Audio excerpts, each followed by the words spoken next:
My sister chose my due date. I deliver babies. 47 relatives chose my hospital room over her open bar. My sister booked her wedding for my due date on purpose. Her exact words, "Now you'll finally have a reason to remember my anniversary."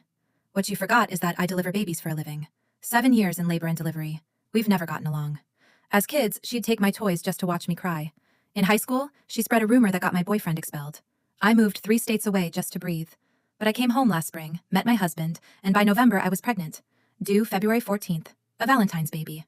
I posted it everywhere. The date, the ultrasound, all of it. 2 days later, Danny called, engaged after 4 months, glowing. I was genuinely happy for her. Then, "Oh, by the way, we're doing February 14th. I said, "Danny, that's my due date. You know that." She laughed. "Yeah, that's the point." I stayed calm. I told her babies don't read calendars. I could go early, late, or right on the day. She sighed like I was the problem. "Then just schedule a C-section for the 13th. It's not complicated." That's not how any of this works. Listen, I put a $6,000 deposit on the only Saturday they had all year.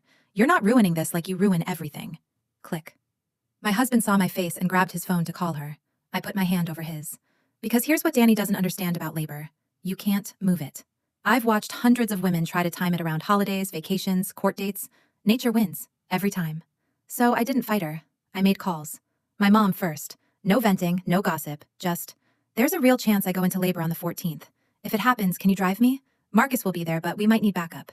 "Of course, honey. Family comes first." Then my aunt, then my cousin, then my dad's brother. Same quiet, factual sentence every time. There might be a conflict. I might need help. I never once said skip the wedding. I didn't have to. Over 3 weeks, 23 relatives told me they were keeping the day flexible. Danny had mailed 80 invitations. She was so sure everyone would pick her open bar over my maybe baby. February 10th, she texted. "See, not even in labor. Stop being dramatic." February 13th, final checkup. Baby could come any minute, the doctor said. I went to bed at 10, feeling completely fine. 11:07 p.m., my water broke. Not a trickle, the soak through the mattress kind. Contractions 6 minutes apart before I even stood up. February 14th. 2 hours in, I texted the family group chat one line. "Baby's coming, heading to the hospital now."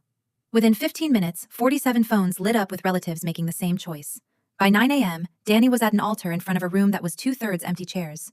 She called me screaming from the venue bathroom, mascara everywhere, while I was holding my daughter. I let her finish. Then I said the one thing I'd been saving.